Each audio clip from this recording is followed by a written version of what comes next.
One of the reasons why Ezio was such a great character was due to the fact of him having 3 games to develop his character. No other character in this series has had as many games as him, which is why many of them don't feel as good as Ezio. In this video, I talk about the characters I think should get sequels, as I feel like some of them have a lot of untapped potential. So without further ado, let's get on with the video. Connor really deserves a sequel. In Assassin's Creed 3, he was mostly a naive kid that trusted people a bit too much, which resulted in him going through so much betrayal that by the end of the story, you could see how affected he was by it. He lost everything he was trying to protect, and he was left with almost no one by the end of the game. A sequel for him would be the perfect way to build on what he has learned from the hard lessons he went through in Assassin's Creed 3, and I bet it would be wonderful to see how he progresses as a character. I wish we would get a game with him rebuilding the Brotherhood and see how he is dealing with his past experiences. There is so much untapped potential with Connor, and I really hope his story is continued in some way. Aya is a character that has tons of potential.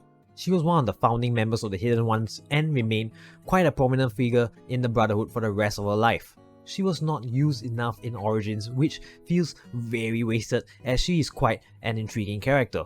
I'm glad she sort of reappeared in Valhalla, where they gave her some really interesting conversations that she had with the other members of the Creed.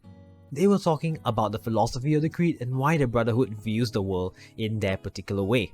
I really hope they explore more of her in the future games, as she remained very active throughout her years as an assassin, and there is so much more interesting content that can be explored with her.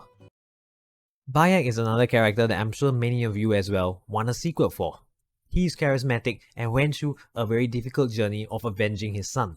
It was very easy to relate with him, and he was performed very well by Abu Bakr Salim, which helped to make his character feel so much better. I feel like there is much more to explore with his journey as an assassin, as they hardly touched on it. I'm sure it will also be very interesting to play as him in future installments, as Bayad was not really remembered throughout the history books, as he truly embodied what it was to be a hidden one. He wanted to be a true blade in the crowd, which resulted in him being extra stealthy, which made him such an effective assassin. Bayad is such a great character, and I hope he gets a sequel someday. Arnold had some really good development in the Dead Kings DLC, and I think there is still much more to explore with his character. In the first game, it was mostly a revenge plot, with him being overly obsessed with avenging his adopted father. At the end of the story, he realized he truly lost everything that was important to him, even though he succeeded, and I love how Dead Kings focused on all of that grief. There's still a lot to be resolved with his character, as he is still dealing with his grief in some way, and he is only just starting his journey of truly understanding the Assassin Brotherhood. I hope we get more adventures with this character in the future. I know there is a low chance that Ubisoft revisits these characters again, cause they love to explore new settings instead. But I think they can come up with some excuses for the characters to explore other locations, because they have done this before. I'm still holding out hope though, as they have decided to revisit Basim, so who knows what will happen. So which character do you think deserves a sequel?